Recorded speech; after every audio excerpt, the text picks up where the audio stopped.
Shalom. All praises to Yahweh, Ba'ashem, Shai, Ba'ashem, Harakah, Kodash. Double honors unto the elder apostles of Great Millstone and well. And shalom to the whole full elect. This is Paya Allah. The title of this video will be determined upon upload. But I just got this precept here, and I've been mulling over something over the last day or so. Alright. And we're right at the end. Okay. But we still got to deal with the world, all right, in the sense of, you got to go to work, clock in, you got to deal with the same old demons, you got to deal with, you know, Satan, raining hell on you on a day to day, all right, and, you know, in light of the closeness of your salvation, those things, even, it may be things down to a relationship, relationships you have, like your woman, um, um, family members, just different things, different circumstances. All right, you might not be in the best uh position financially or nothing like that, but one thing that kind of allowed me to lift up the head, well, lift up the head, to kind of look, overlook all of that, is knowing that everything is of the will of the Heavenly Father. All right, and in that the will of the Heavenly Father, if we go to the ultimate level of it all, is that he wants his kingdom to rule upon the earth, and he chose the children of Israel to be a peculiar treasure unto him, a nation of kings and priests. All right, so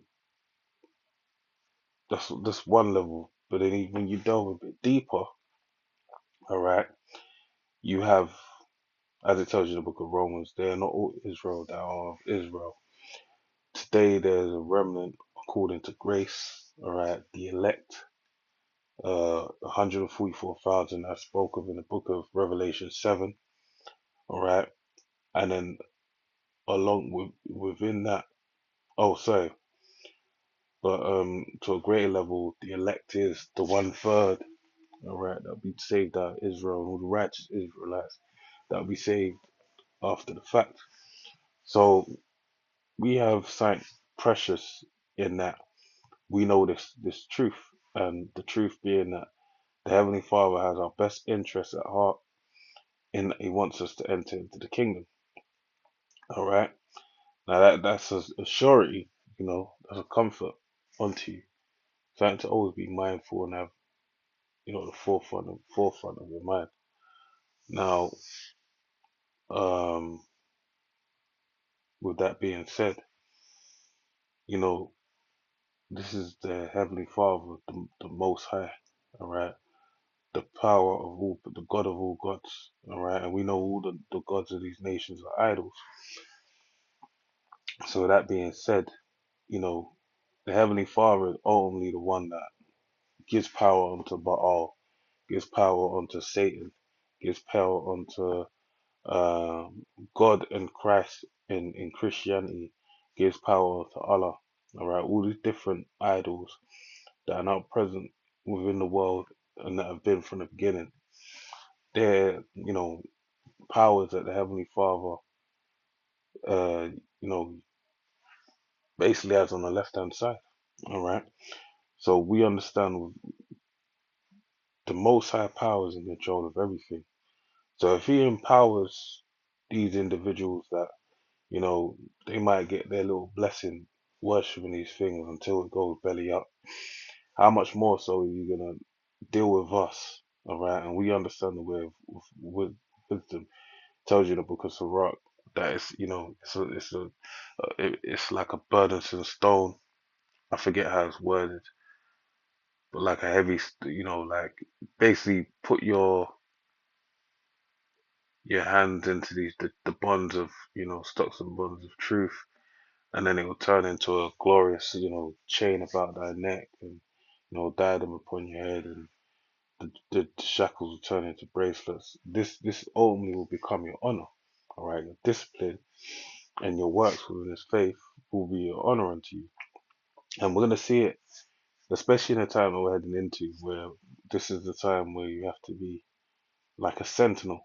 All right, you have to be, um, looking for everything as far as what is going on in this world. All right, when you go, starting with the news, prophetic events, but then more so, we see that this being the year of judgment, um, we understand that we have to be aware that there's judgment going forth, and you need to, move up out of the way.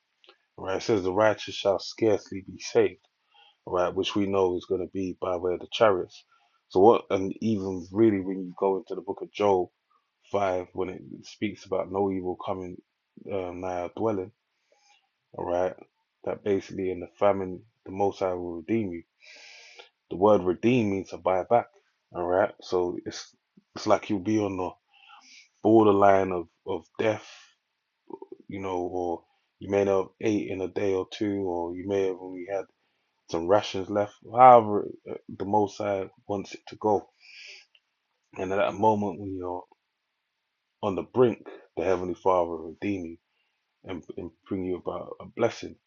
So we understand, with that being the case, the, we've been studying. So now is the test paper.